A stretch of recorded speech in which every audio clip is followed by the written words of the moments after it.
যে আপনার নির্বাচনের ঠিক আগ মুহূর্তে আমাদের পররাষ্ট্র উপদেষ্টা তৌহিদ সাহেব তিনি একটা বক্তব্য দিয়েছিলেন যে আমাদের অনেক উপদেষ্টারা বা তাদের সহকারীরা কূটনৈতিক পাসপোর্ট জমা দিয়েছে, এমনকি নির্বাচনের ঠিক পরপরই তারা বাংলাদেশ ছেড়ে পালিয়ে যাবে বা চলে যাবে।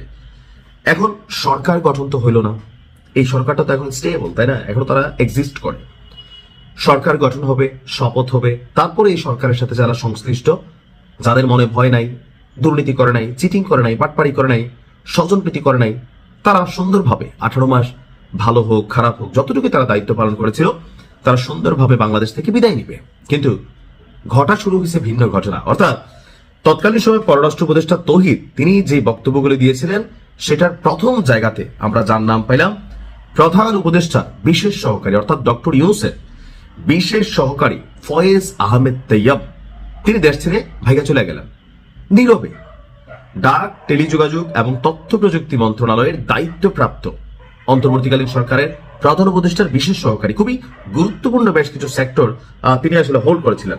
এখন সূত্র বলছে সকাল 10টার দিকে, আজকে শনিবার সকাল 10টার দিকে জার্মানির উদ্দেশ্যে ঢাকা ত্যাগ করে ফেলেছেন। আপনার বিমানবন্দর সূত্র থেকে জানা গেছে তিনি এমিরেট এয়ারলাইন্সের ফ্লাইট EK583 এই বিমানযোগে হযরত শাহজালাল বিমানবন্দর থেকে আপনার রওনা হয়েছেন।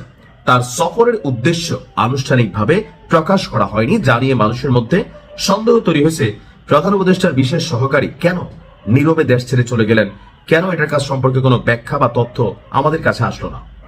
দর্শক, ফয়েজ আহমেদ নেদারল্যান্ডসের নাগরিক এবং বর্তমানে তিনি নেদারল্যান্ডসের প্রতিষ্ঠান ভোডাফোন জিঙ্গুতে সিনিয়র সফটওয়্যার সলিউশন আর্কিটেক্ট হিসাবে কর্মরত রয়েছেন।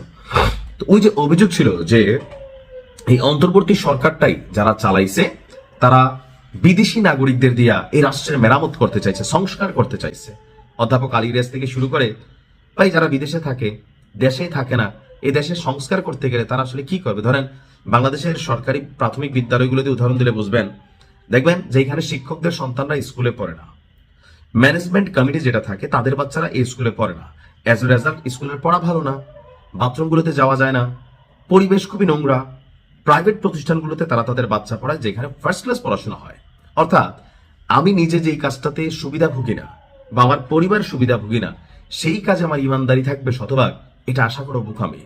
তো আমরা 2025 সালে আমরা যখন দেখলাম যে নাহিদ ইসলাম এই তথ্য প্রযুক্তি মন্ত্রণালয় থেকে পদত্যাগ করলেন, এরপর মন্ত্রণালয় খালি থাকায় 5ই মার্চ ফয়েজ আহমেদকে প্রতিমন্ত্রী পদমর্যাদায় প্রধান উপদেষ্টার বিশেষ সহকারী হিসাবে নিয়োগ দেওয়া হয়।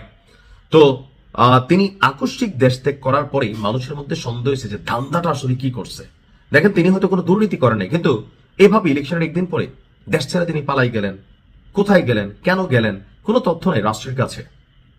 ওই যে বলা হইতো যে আমাদের কি বলে যে বাণিজ্য সচিব যিনি আছেন, বাণিজ্য কি বলে উপদেষ্টা ছিলেন, তিনি কিন্তু একটা বলছিলেন বশির সাহেব যে 21 লক্ষ কোটি টাকা ঋণ করা হয়েছে।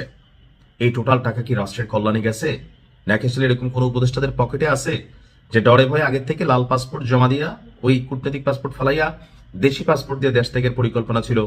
এটাই আসলে প্রমাণিত হইল। এখন আমার মনে হয় ফয়েজ সাহেব যিনি আছেন তার বিরুদ্ধে অভিযোগ যেহেতু আসছে, এটার তিনি উত্তর দিবেন, তাহলে আমরা বিষয়টা ক্লিয়ার হতে পারবো।